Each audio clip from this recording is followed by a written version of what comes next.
Hello and welcome back to everybody's favorite series, the graphic novels about Moby Dick based on cannabis. Wait, stop, reverse that I should be writing right now. So this is just chapter 4. This, in Moby Dick, it's called Counterpane, and it's such a mysterious chapter that some people think it was a dream that he had, that Melville had, that he just left in the book. And it's a knocking on the window. No one's exactly sure what's happening.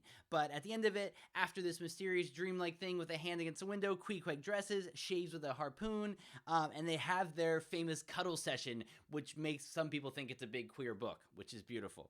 I decided to name this chapter Papers because I wanted to talk about the mystery of how much was known about this plan that is just forgotten right now. The very first thing ever written about it was by this guy, John Greenleaf Whittier, and he mentions hashish. And he's actually a strict abolitionist. And he is just referencing hashish briefly in this poem to talk about how awful enslavement is and how you can get enslaved by different things. So it's not like it's a great take on hashish, but it was written by a guy working for a very important cause, the abolishment of slavery. And so after that comes the first ever study done by any kind of medical board in the US, and that is the Ohio State Medical Society.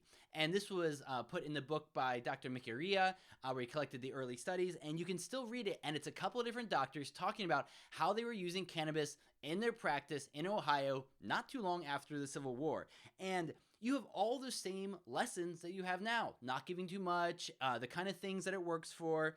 And the thing I was going to end with here is the huge thing that's going on in society at this time, which is a repeat of the opioid epidemic that we're seeing today. Except that opioid epidemic was one of the parlor room, because opium was available, like cannabis, at every corner store.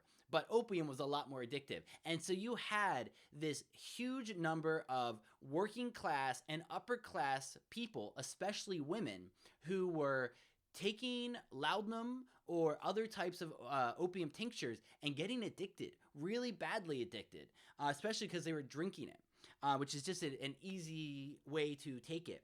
And so the part that is so repetitive is that as early as 1875, we have the very first anti-drug law. It's against any drug.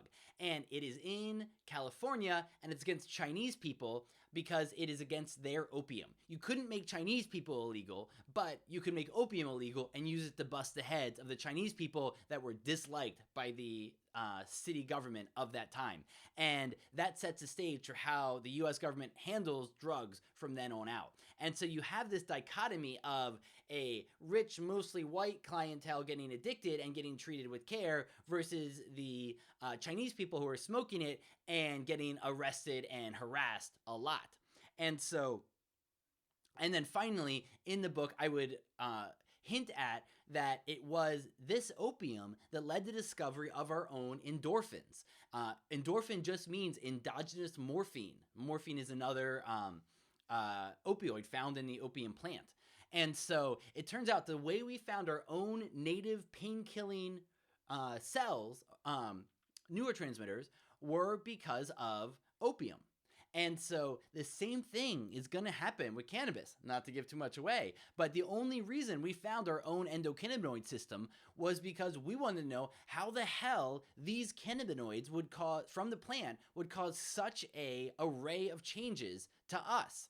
And so this is how opium really presages the story that's going to come with cannabis. And it makes sense because you could definitely argue opium and cannabis are the two most important plant medicines in all of human history, because both of them were used for spiritual religious purposes, both of them were used for medical purposes, and both of them were used for recreational purposes. And so that is how we go with chapter 3 on the chapter 4 of the Papers.